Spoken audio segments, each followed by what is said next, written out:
Well, Donald Trump is headed back to the White House. President number 47 is going to be taking office once again. It's time to put the divisions of the past 4 years behind us. It's time to unite, and we're going to try.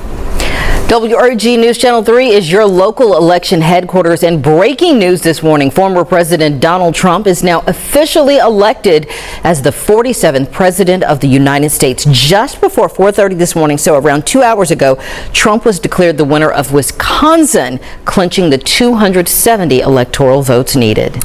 So that was the report from the morning after the election, and here's where we are today in the final tally. President-elect Donald Trump has officially swept all 7 battleground states. Arizona is the last state to be called. The final electoral vote count, Trump 312 to Vice President Harris's 226. The president-elect is preparing to fill key cabinet positions in the days ahead.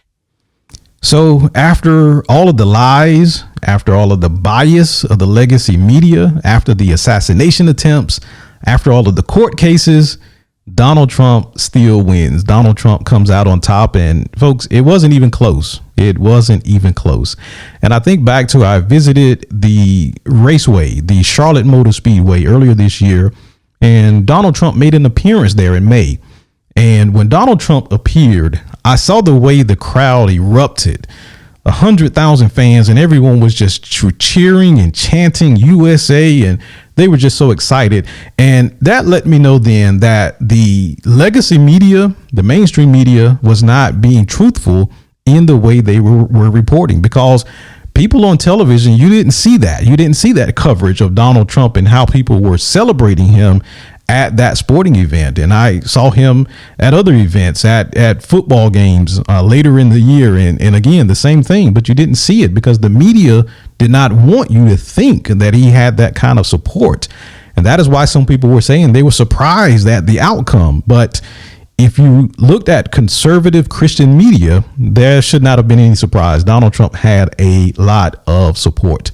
So you heard the final numbers. Kamala Harris, 226 electoral votes to Donald Trump's 312. So again, it was not even close.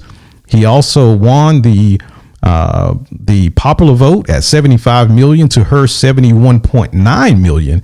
And I want to share with you the most popular votes ever. That crown goes to Joe Biden in 2020 with 81 million. All right, so just chew on that for a minute.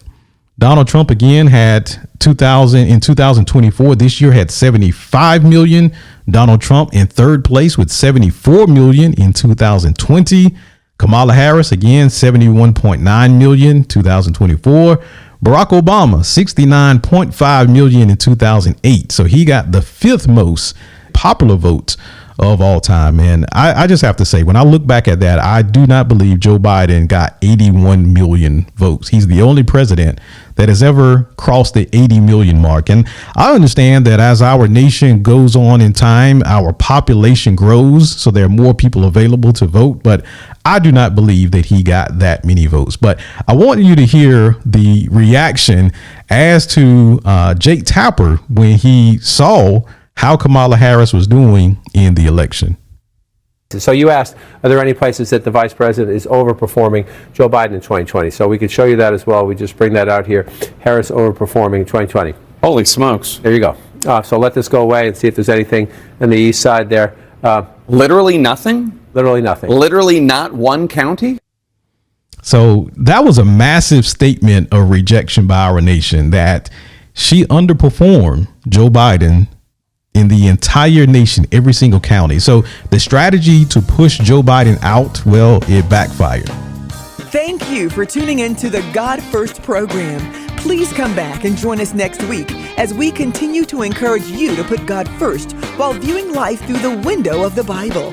Until next time, remember to pray for the peace of Jerusalem, bless God's great nation of Israel, and seek first the kingdom of God.